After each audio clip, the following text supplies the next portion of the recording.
বন্ধুরা, আজের একটু নতুন ভিডিও নিয়ে এলাম। বুস্টিং কর। এই বুস্টিং করের গুরুত্ব এবং ভূমিকা খুবই গুরুত্বপূর্ণ এবং অগ্রণী ভূমিকা পালন করে। আপনার অ্যাম্পলিফায়ার বিশাল দামি, স্পিকারও দামি এবং সাউন্ড সিস্টেমের প্রতিটা জিনিস হয়তো লাখ লাখ টাকার অ্যাম্পলিফায়ার ব্যবহার করছেন। এই বুস্টিং কর এমন একটি গুরুত্বপূর্ণ ভূমিকা পালন করে।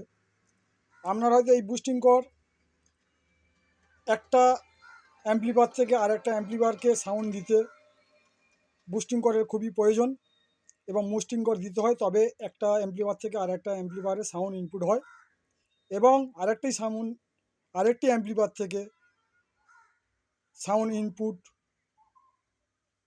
করে দিতে হয় এবং কোনো একটা অ্যাম্পলিফায়ার থেকে আউটপুট নিয়ে আবার একটা অ্যাম্পলিফায়ারকে সাউন্ড ইনপুট দিতে হয়। বন্ধুরা, সামান্য একটি বুস্টিং কর হয়তো আপনারা দেখতে পাচ্ছেন। বুস্টিং করটা কী?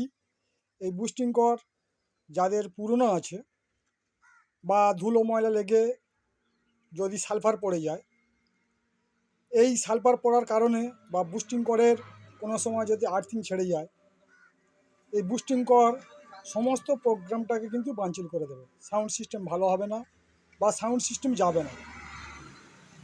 একটা অ্যাম্পলিফায়ার থেকে আরেকটা অ্যাম্পলিফায়ারে সাউন্ড দিতে গেলে খুবই ডিস্টার্ব হয়। এই বুস্টিং কর আপনারা মাঝে মাঝে চেঞ্জ করে নেবেন। আজকের বুস্টিং কর দুটো করা হলো। এই বুস্টিং কর আপনারা বিভিন্ন নামি দামি কোম্পানির বুস্টিং সকেট আছে, সেগুলো আপনারা ব্যবহার করবেন। এটাকে অনেকে সাবল বুস্টিং বলে। আমার একটা বাস্তব অভিজ্ঞতা বলি। একটি প্রোগ্রামে 6-7টি মাইক্রোফোন দেওয়া হয়েছিল, হরিনাম প্রোগ্রাম যতটা সম্ভব। কিন্তু একটি মাইক্রোফোনের সাবল বুস্টিং বা এই বুস্টিং মিক্সারে যেখানে দেওয়া হয়েছিল, কোনো কারণে টান লেগে হোক বা লেবারদের ব্যবহারে টানাটানিতে আর্থিংটা ছেড়ে গিয়েছিল। সেই প্রোগ্রামটাকে মাইক্রোফোনের যে নোজ কোনো মতে কমানো যাচ্ছিল না।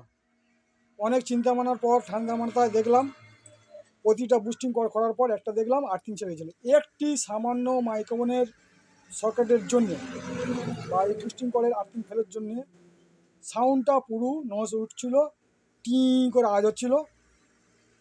অনেক মাইকম্যান তারা লাখ লাখ টাকা খরচা করে বক্স করছে, নামি দামি ইউনিট কিনছে বা নামি দামি অ্যাম্পলিফায়ার কিনছে, কিন্তু এই বুস্টিং করের দিকে গুরুত্ব দেয় না। তার জন্যে কিন্তু বন্ধুরা সাউন্ড খুব খারাপ হয়। তাই সামান্য জিনিস হতে পারে কিন্তু এর কাজ কিন্তু বিশাল। তাই বুস্টিং করার দিকে আপনারা লক্ষ্য রাখবেন এবং ব্যবহার করতে করতে বা বিভিন্ন জায়গায় ভাড়া খাটতে খাটতে কোনো সময় ধুলো ময়লা লেগে বা অনেক দিন ব্যবহার না করলে সালফার পড়ে যায়, আপনারা নারকেল তেল দিয়ে বা কোনো কিছু দিয়ে পরিষ্কার করবেন। তাহলে সাউন্ড সিস্টেমটা ভালো হবে এবং কোনো প্রবলেম হবে না। আর মাঝে মাঝে চেক করে দেখবেন বুস্টিং কর্ডগুলো ঠিক আছে কি না, কেন প্রোগ্রামে তো তাড়াহুড়োতে সেগুলো মাথায় থাকে না। যখন কোনো কাজ থাকে না, বুস্টিং কর্ডগুলো একটু চেক করে দেখে নেবেন ঠিকঠাক আছে কি না। তাহলে আপনারা ঠান্ডা মাথায় স্বল্প সময়ে মানে কুইকলি প্রোগ্রামগুলো সুন্দরভাবে তুলতে পারবেন, কোনো প্রবলেম হবে না। এই বুস্টিং কর্ড সাউন্ড সিস্টেমের মধ্যে গুরুত্বপূর্ণ ভূমিকা পালন করে। তা আজকের বন্ধুরা এই বুস্টিং কর্ড আজকে দুটি তৈরি করা হলো।